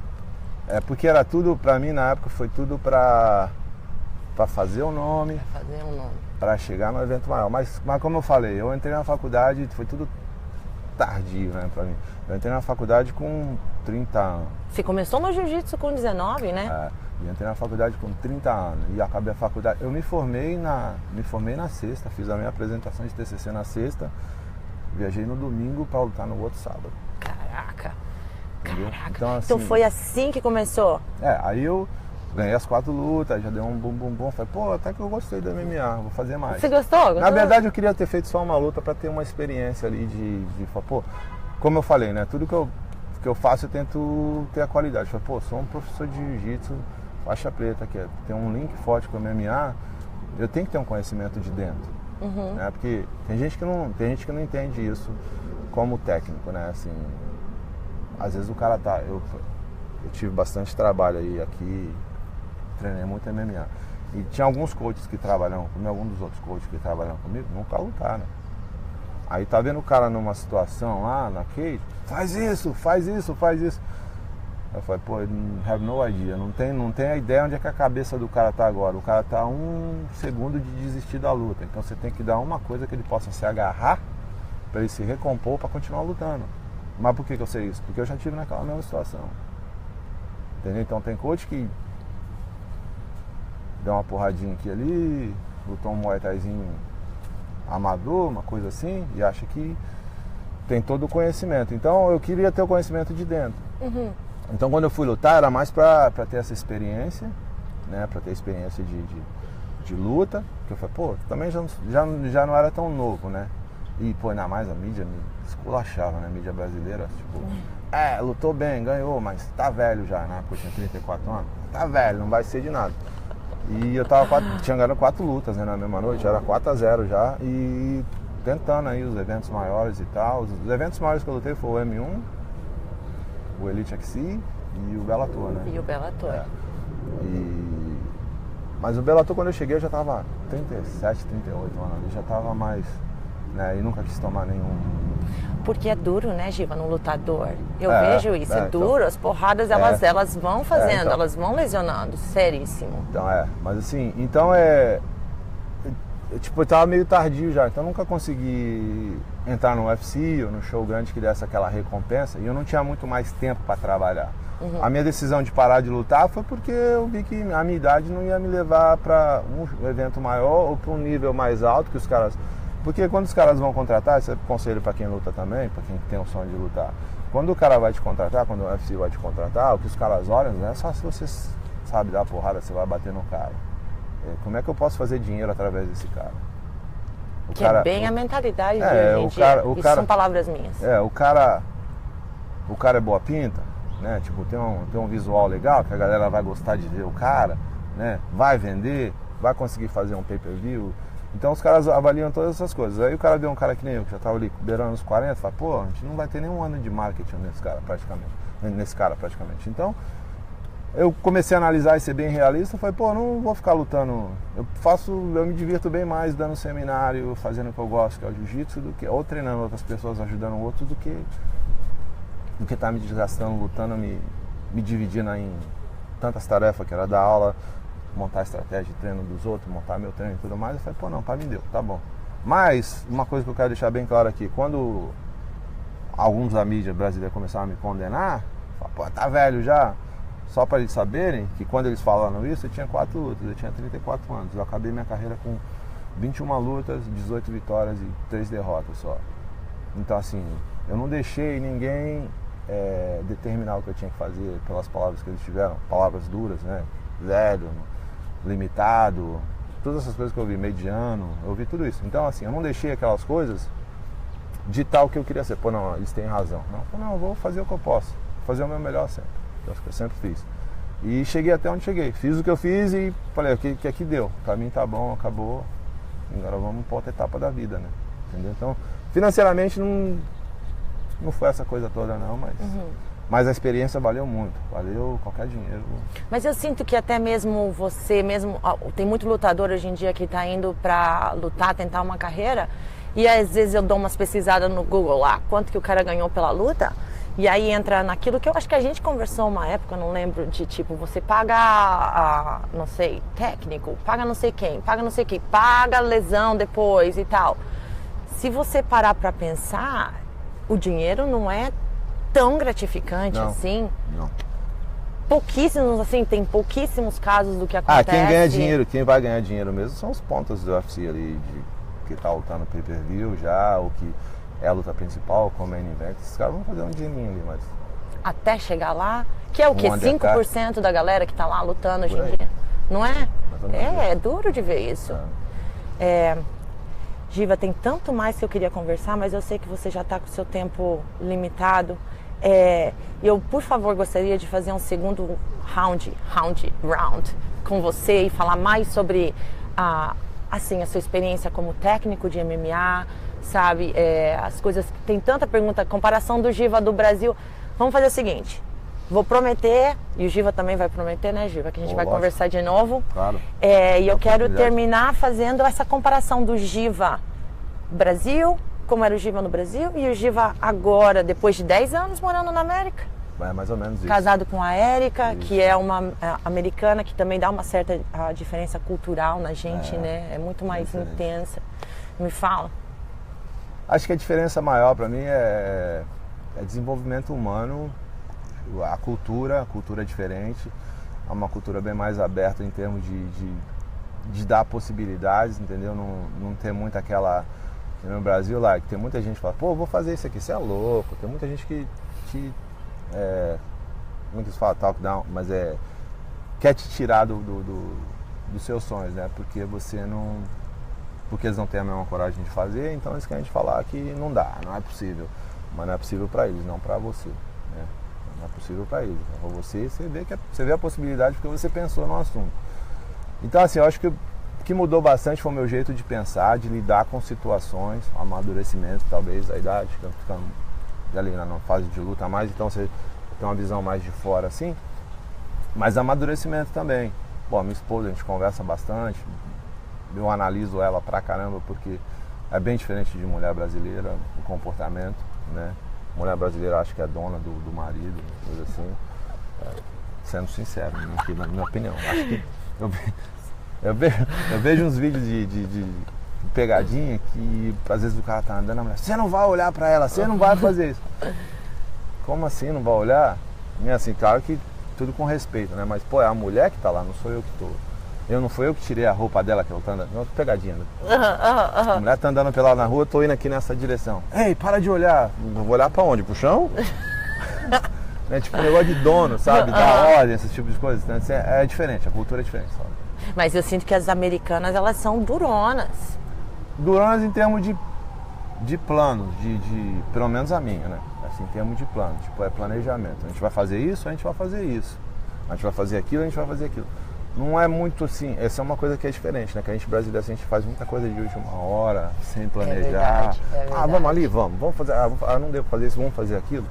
E americano é muito planejado, né? Às vezes mas ela você me pergunta... pareceu muito planejado desde o início das coisas que você me contou. Não, isso é o que eu quero, os meus sonhos, mas assim, do dia a dia, do corre-corre do dia a dia ali, vamos fazer um churrasco? Não deu, não dá porque tá chovendo, então vamos na pizzaria. Negócio assim, sabe, do dia... meio assim, cultural. Então, isso aí a gente desenrola, né, tem desenvoltura, e o americano não, era pra fazer isso, não vamos fazer isso, não vamos fazer nada. Eu sinto isso com o Philip. Então, essas coisas assim é diferente, mas em termos de planejar, em termos de crescer, pô, me ajudou bastante com isso aí. Isso é muito bom. Engraçado como a gente sempre encontra alguém que tem a tampa da panela ali. Eu acho que bom, eu não tenho que achar nada. Então você se acha mais agora planejamento, mais sensato nas coisas que você Exatamente. precisa fazer. Que nem você falou, você sabe aonde você quer chegar. E mais profissional, bem mais profissional, né? Acho que condição também ajuda no profissionalismo, né? Que você faz as coisas, você obtém resultados, então isso te deixa mais profissional. Eu vejo dessa maneira, porque às vezes no Brasil são tantas dificuldades, não só de lei, para abrir uma academia, fiscalização, o jeitinho, aquelas coisas todas. O jeitinho. Aquelas coisas todas te põem numa posição difícil. Aqui não, aqui eu tento fazer tudo da maneira correta, demora mais, dá mais trabalho, mas o resultado é sólido, né? Então assim, eu vejo mais dessa maneira. Acho que é basicamente isso, né? O Brasil é uma bagunça, é a bagunça que a gente conhece, um país maravilhoso. Mas é uma bagunça. Gente legal, mas é uma zona. E essa, assim, só um pouquinho essa coisa toda de corrupção e todas essas loucuras, eu só fico pensando que é um retrato de tudo que acontece todos os dias. Bom. Pessoal, às vezes as pessoas, você fala mal do Brasil, eu falo, não do Brasil como um país, ou as pessoas que moram lá, que eu tenho muito respeito, muitos amigos lá, isso aí eu não falo mal não, mas em termos de organização, eu volto um pouquinho no que a gente falou, se eu não tivesse feito aquela viagem em 1996, se eu tivesse vindo aqui, talvez eu tivesse também uma situação que tá. E para os meus familiares, para meus irmãos, minha irmã veio, minha mãe veio, meus irmãos sempre, a gente tá, pô, tinha que vir aqui me visitar, cara. Aí falam, por que você quer tanto que a gente vai te fazer? Pô, só quero que você venha me visitar para você ter um choquezinho cultural, mudar a sua cabeça um pouquinho, seu jeito de pensar e não aceitar tantas coisas, né? Por exemplo, uma coisa que a gente aceita, que é comum no Brasil, que me indigna pra caramba, você vira pra mim e fala, pô, eu fui assaltado ontem, correu um sequestro relâmpago, roubaram meu carro, né? Uma coisa que a gente aceita no Brasil como se fosse normal, né? Sério? Mas vem cá, você tá bem? Roubaram teu carro? Só o carro, né? Levaram o carro, mas tá tudo certo. Tinha seguro? Tá tudo certo. Então é uma coisa normal. E aqui a gente vê que isso não é normal. Não é normal. Não é normal. Não é uma coisa normal. Acontece, às vezes acontece, mas os caras são punidos, tem câmera em tudo quanto é lugar. Exato. Alguém vai pagar o preço. Exato. Entendeu? Então assim, choque cultural, quando você vê que minha irmã veio agora e fala, poxa, mas aqui é tão diferente, né? O jeito que as pessoas tratam umas às outras, as coisas são limpas, as coisas são determinadas. Eu falo, talvez isso aí te ajude a evoluir lá um pouquinho mais, a não aceitar tanta coisa, entendeu? A enxergar com outros olhos, entendeu? Não levar tanta coisa pro lado pessoal, como a gente brasileiro, sangue quente, né? Fala, pô, o cara falou que você não tá fazendo serviço legal. Como assim? Por que ele não gosta de mim? Não, você tem que parar e analisar. Tô fazendo serviço legal, não tô fazendo legal? Não tô fazendo serviço legal, tenho que melhorar meu serviço. Não é pessoal. Não é pessoal, entendeu? E agora aqueles não são pessoais. Tô fazendo um serviço bom? Tô fazendo um serviço bom? Ele falou que eu tô fazendo um serviço ruim? Nem me incomoda. Sei que meu serviço é de qualidade, então... Esse tipo de coisa que eu fui aprendendo que acho que me fez uma pessoa melhor. Entendeu? Enxergar a vida de uma forma diferente. Muito legal, ó. Giva, muito obrigada. Muito obrigada mesmo de coração por ter dado esse tempo, essa entrevista. Você não precisava ter feito isso, porque você já tá tão assim, além de tudo, assim, num patamar que você merece. Conversando com você dá pra ficar tão nítido. Mas eu agradeço muito de você estar fazendo isso. Eu tenho certeza que é o que você falou, de estar ajudando outras pessoas a de repente encontrar um caminho diferente, né? Muito obrigada do fundo do coração. Tem que ter número 2, tem que ter número 2. Vou te contar mais uma coisinha rápida. Por favor. Muita gente pergunta, por que você foi lutar MMA? E eu falo, pô, eu vim de uma vida bem sofrida mesmo, entendeu? E hoje eu olho, vejo de onde que eu saí, das dificuldades, não tinha nenhuma orientação na comunidade que a gente tinha, não tinha nada. Vi muito amigo morrer, tomar tiro na minha frente, morrer por causa de drogas, essas coisas, Aí me pergunta, pô, por que você luta MMA? Eu falo, na verdade, meu sonho, através do MMA, era me tornar um cara famoso, muito famoso. Aí eles falaram, você quer ser famoso? Eu falei, não, na verdade eu queria que a minha fama fosse um canal de forma que eu pudesse chegar até uma emissora, num programa de entrevista desse, Jô Soares, e falasse apenas o que eu fiz e o que aquilo me proporcionou. Porque tem muita gente que, assim, por exemplo, eu posso ajudar muita gente que tem condições de pagar a academia. Aí às vezes eu vou em projetos sociais, mas não tenho tempo ainda para assumir um projeto social, que ainda é um dos meus sonhos ainda. Não tenho condições, mas eu queria, através de um programa de televisão, falar, pô, se eu vindo da mesma situação que você está, eu tive condições de chegar onde eu cheguei, você também tem condições, entendeu? Então assim, eu queria ser famoso não pela fama, isso aí, só para poder atingir um número maior de pessoas que não tem condições de pagar uma academia, de estar próximo de uma pessoa que pode dar uma orientação, uma palavra, porque assim, na casa de todo mundo que uma favela tem uma TV, né? Você pode ver na TV, pô, esse cara saiu daqui. Como? Porque assim, tem muita gente que vê isso através do futebol, né? No Brasil, né? Jogador de futebol, que era da favela e tal, e hoje é rico, mora na Europa e tudo mais. Eu queria ver, pô, tem outros caminhos. Pode ser o futebol, pode ser estudando, pode ser entrando no quartel, pode ser lutando, entendeu? Desde que você se dedique e se proponha a fazer alguma coisa, você pode ter um resultado positivo, pode mudar a sua vida através daquilo. E não desista. Não desista. Exemplo. Giva, obrigada mesmo. Oh, valeu.